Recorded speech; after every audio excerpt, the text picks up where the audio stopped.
언약의 선지자들을 통하여 여러 부분과 여러 모양으로 우리 조상들에게 말씀하신 하나님이 이 모든 날 마지막에는 아들을 통하여 우리에게 말씀하셨으니 이 아들을 만유의 상속자로 세우시고 또 그로 말미암아 모든 세계를 지으셨느니라. 이는 하나님의 영광의 광채시요 그 본체의 형상이시라. 그의 능력의 말씀으로 만물을 붙드시며 죄를 정결하게 하는 일을 하시고 높은 곳에 계신 지극히 크신 이의 우편에 앉으셨느니라.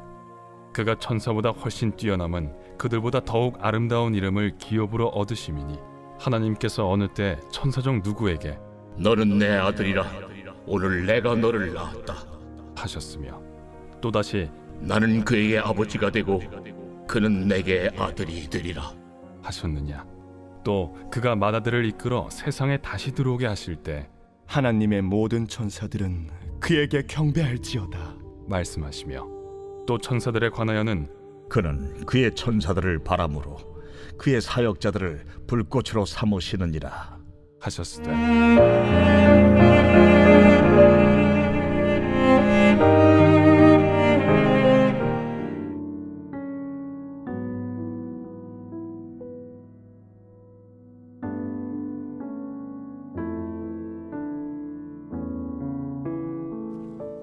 우리가 지난 금요일 날은 신약 성경이 어떤 의미를 갖고 있는가, 각권의 의미를 갖고 있는가를 한번 살펴보았습니다. 오늘은 그 부분을 반복하지는 않겠지만은 히브리서는 신약 성경 가운데 이제 맥이 한번 바뀌는 자락입니다. 바울의 편지들이 끝이 났고 제가 데살로니가 전후서, 갈라디아서, 로마서, 고린도 전후서, 에베소서, 빌립보서, 골로새서, 빌레몬서, 디모데 전후서, 디도서까지 해서 13권의 바울의 편지들이 끝나고 이제 히브리서를 시작하게 됩니다. 이 히브리서는 사실은 어렵습니다. 신학교에서도 이 신약 성경을 공부하는 분들이 시험 칠 때 제일 낙제가 많이 나오는 과목이기도 합니다. 한 손에 잘 잡히지가 않습니다. 이 글이라는 것이, 책이라는 것이 한 손에 딱 들어오면 좋은데 이거 첫 번째 시작이 힘들게 되어져 있습니다. 왜냐하면 누가 썼는지를 밝히지 않았기 때문에. 어떤 말들이 막 온 세상에 돌아다니는데 누가 한 말인지를 몰라요. 누가 한 말인지를 모르면 도대체 이게 어떻게 된 일인가. 그래서 우리가 히브리서는 좀 어렵기도 하지만 잘 살펴보면 어렵지만 중요하구나 하고 하는 것을 깨닫습니다.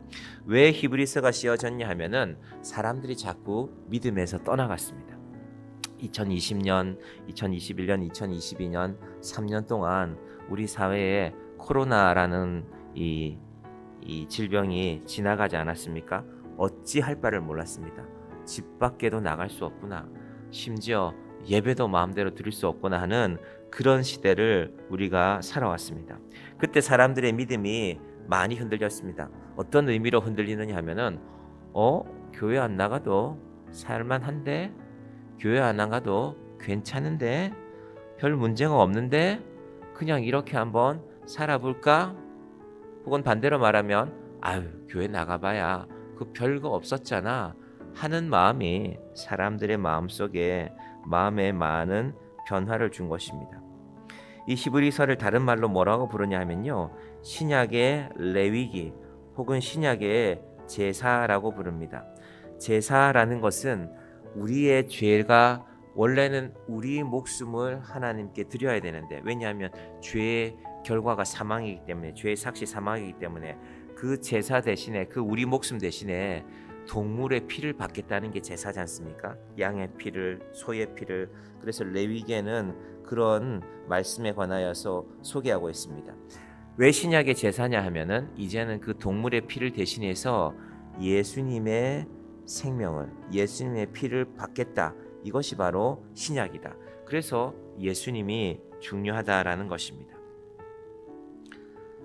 그런데 동물의 피를 들이다가 여러분 소를 한 마리 잡는 건 대단히 힘든 일입니다. 첫 번째는 금전적으로 힘들잖아요. 여러분 어디 가서 지금 소 한 마리 사서 제사 드리세요 하면 얼마나 부담이 되겠습니까?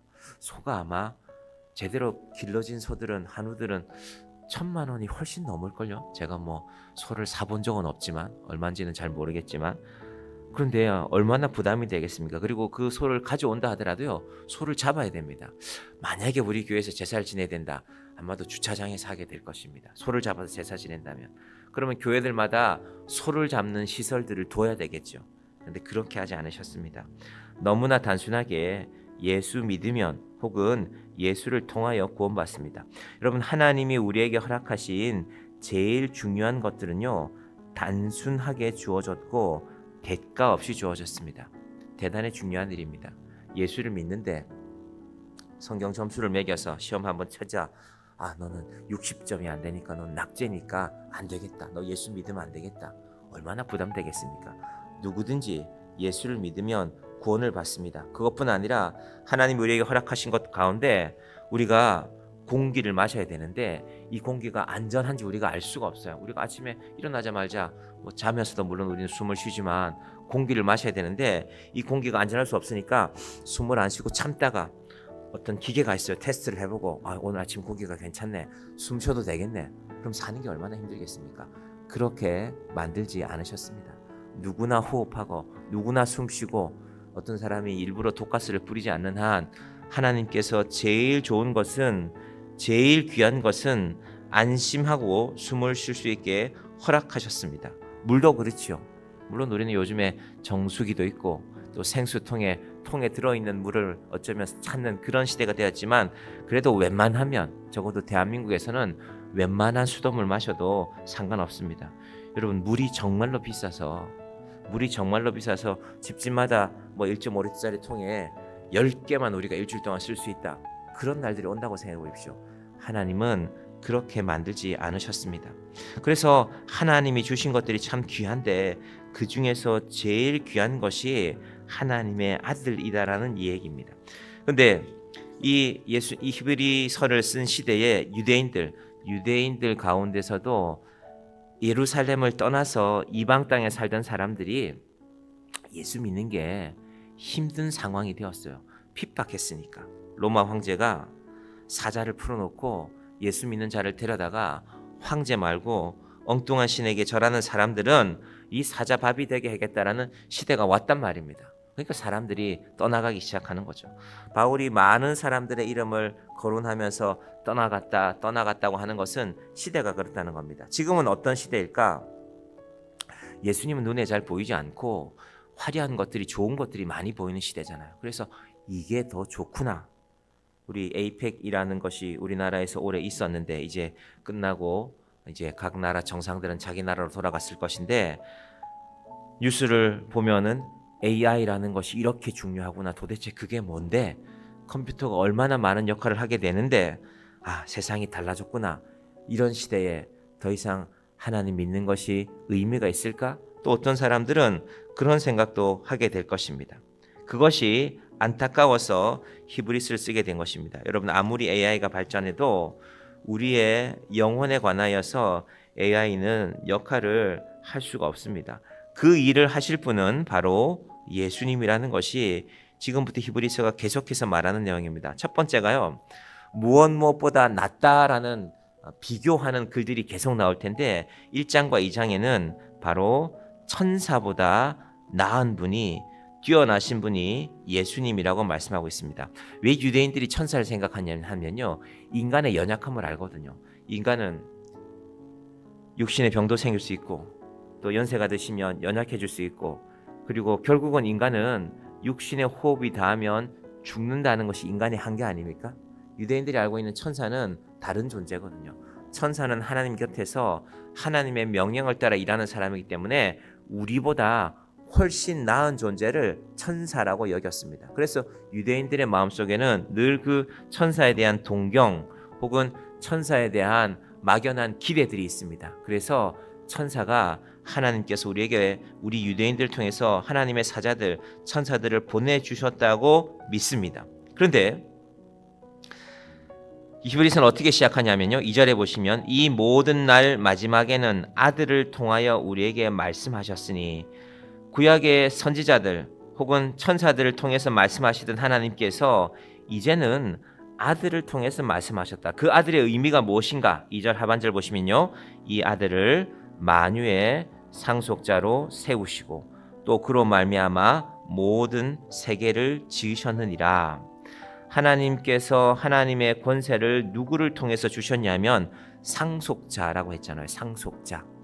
상속자를 통해서 허락해 주셨습니다. 옛적에는 선지자를 통해서 말씀하셨지만 이제는 상속자들을 통해서 말씀하신다는 것이 히브리서의 시작입니다. 그 상속자가 도대체 어떤 권세를 갖고 있을까? 자, 3절 봅니다. 이는 하나님의 영광의 광채시요 그 본체의 형상이시라. 그의 능력의 말씀으로 만물을 붙드시며 죄를 정결하게 하는 일을 하시고 높은 곳에 계신 지극히 크신 이의 우편에 앉으셨느니라. 먼저 예수님은 우리의 하나님의 영광의 본체시다, 광채시다고 했습니다. 저는 어릴 때부터 예수 믿었기 때문에 예수는 아들 아니냐, 예수님은 하나님은 아버지 아니냐. 여러분, 아버지가 높습니까? 아들이 높습니까? 그러니까 아버지가 높지 라는 생각이 제 속에 많이 있었어요. 제가 무슨 유교를 따로 공부한 것도 아닌데 제 마음속에 그게 꽤 강했던 것 같습니다. 그래서 사실은 그걸 그런 생각을 벗겨내는데 세월이 오래 걸린 것 같습니다. 보십시오. 하나님의 영광의 광채시오 그 본체의 형상이시라. 여러분, 예수님은 하나님의 모든 영광을 다 지니신 분입니다. 왜 그것이 가능하냐면 능력의 말씀으로 만물을 붙드셨다. 이게 창조하셨다는 것입니다. 작은 물건 하나도 제가 교회에서 뭐 하나 고치고 나면요, 나사 하나 푸는데 저는 몇 시간이 걸릴 때가 있어요. 나사 하나 푸는데.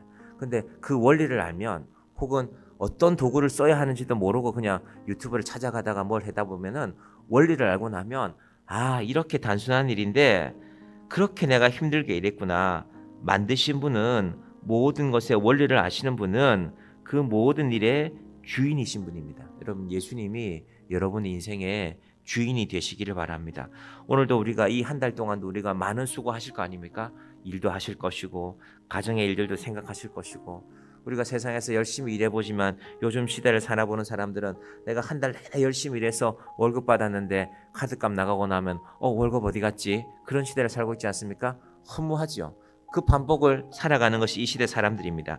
그런데 그것이 우리가 의지할 것이 아니라 예수님이 계시는구나. 그분은 창조주이시구나. 우리를 만드신 분이구나. 우리의 모양을 따라 우리의 형상대로, 창세기 1장 26절 말씀인데 그분이 바로 예수님이십니다.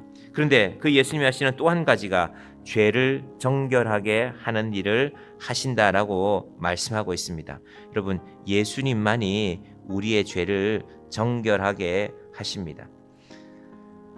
사람들은 화려한 것이 혹은 기술의 발전이 인류의 모든 문제를 해결할 것이라고 생각했지만 기술이 발전할수록 사람들의 마음은 완악해지고 있습니다. 그래서 저는 우리나라가 발전하기를 원합니다. AI 기술이 더 세계에서 뛰어난 나라가 되기를 원합니다. 이번에 일이 한국에서 이루어진 일의 결과를 따르면 이제 한국이 미국과 중국에 이어서 AI 기술이라는 게 세계에서 3등이 되는 나라가 될 확률이 높다. 여러분, 그 유명한 나라들, 독일이라는 나라도 있고 영국이라는 나라도 있고 프랑스라는 나라도 있는데 한국이 정말로 다음 세대에는 전 세계 가운데 일엄나는 나라가 될 가능성이 점점 높아지고 있는 것 같습니다. 감사한 일이죠. 좋은 일이죠.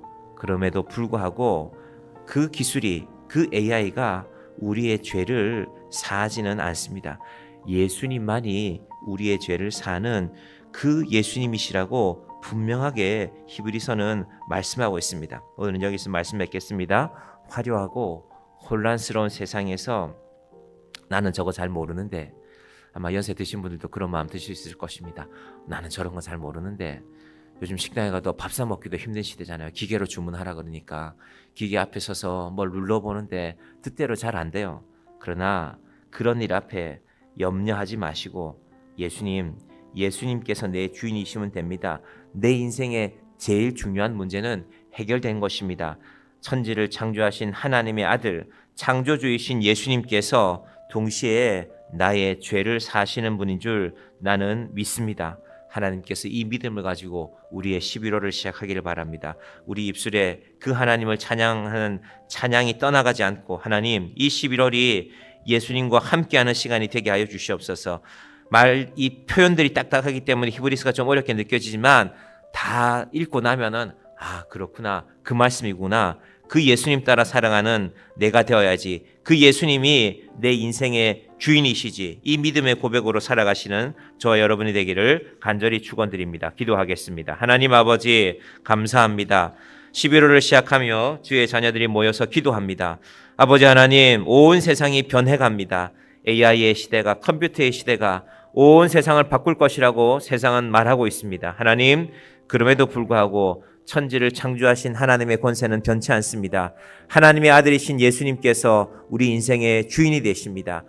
사실은 인간이 만들어내는 모든 것들은 하나님이 만드신 것들 가운데서 찾아내어서 그 원리를 조금 이해한 것입니다. 특별히 하나님은 우리의 죄를 사하여 주시는 구속주가 되십니다. 아버지 하나님, 죄로 인하여 죽을 수밖에 없는 인생을 예수님의 보혈로 살려주시니 감사를 드립니다. 이 11월이 그 믿음의 고백으로 시작하는 한 달이 되게 하여 주시옵소서. 이 한 달을 믿음 안에서 살아가게 하여 주시고 이 한 해를 잘 정돈하고 12월에 성탄을 맞이할 때는 우리의 구세주 예수님, 온 세상의 창조주 예수님, 하나님의 아들이신 예수님이 우리 곁에 오시는 그 놀라운 일을 기쁨과 영광으로 맞이하는 주의 자녀들 되게 하여 주시옵소서. 예수님의 이름으로 기도드립니다. 아멘.